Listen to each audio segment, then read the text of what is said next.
Hello everyone and welcome back. In this particular video we're going to continue adding on to our project that we created in our previous videos, and we're going to talk about the counters. So counting up and counting down. So I'm going to go ahead and create 3 more rungs for us to work with, and I'm going to go ahead and click on the rung and I'm going to add count up. Click on the next rung, I'm going to add a count down, and then on our last rung I'm going to add a reset for us so that we can reset one of the two when we're done. The way a counter works is very similar to the timers that we talked about in our last video. Counting up is going to be very similar to the timer on delay, if you will. It has a set point that we're counting up to, and it's in our timer timing state. Or let's just go ahead and open up the file and we'll talk a little bit about it. So you have your counting up and counting down, and so your counting up state is when it's in the counting up time.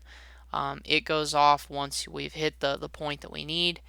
OV is considered over value, and then UN and UA we don't generally use very much. So in this particular state, or in this particular point, generally the counting up feature is used when we're talking about a counter, like a count up one, and then the CD for the count down we'd use generally in the counting down feature. So I'm going to go ahead and same thing like we did in the timers, we're going to use the C50, which is the particular file that works for the counter.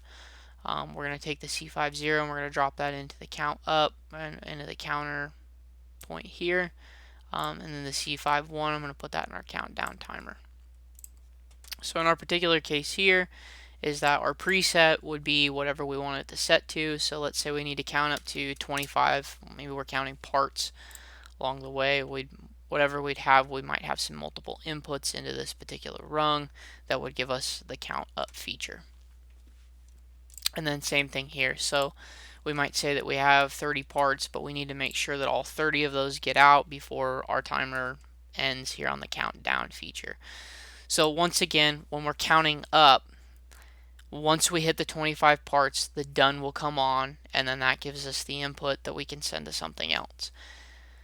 On the vice versa, the count down, once we've counted out 30 parts, then the done comes on and we go from there. The reset here is going to work the same way. So we'll have the C50 possibly put into the reset feature, similar to what we did on the timer up here. It has to, this is that one tool that we mentioned in the last one, that the OTE is a special type of output, that it's not an OTE, but it's a special type of output that can work directly to the function or the feature. So we put the direct file name within the reset thing, and it'll reset the accumulated in both of these back to 0. Generally speaking, we'll usually use the reset feature a lot of times with the count up. You don't see a lot of countdowns too often in programming. Again, generally we can do most of what we want to do within the count up counter itself. Again, time and place and your particular need for it. But generally speaking, we'd usually use a count up, even if we were trying to count down. So say we're like counting parts on a conveyor belt that are going into a box, and we know we need 30 parts or even 25 parts, whatever, we still would generally use the count up feature. It allows us to understand if we counted too high or too low, which is kind of one of the beneficial pieces, where the countdown is a little bit trickier to understand how it's working at that point. So just kind of a thought to keep in the back of your mind once again. So that's pretty much it for the counting features that we often see within the RSLogix 500 environment. So thank you all for watching, and stay tuned for the next set.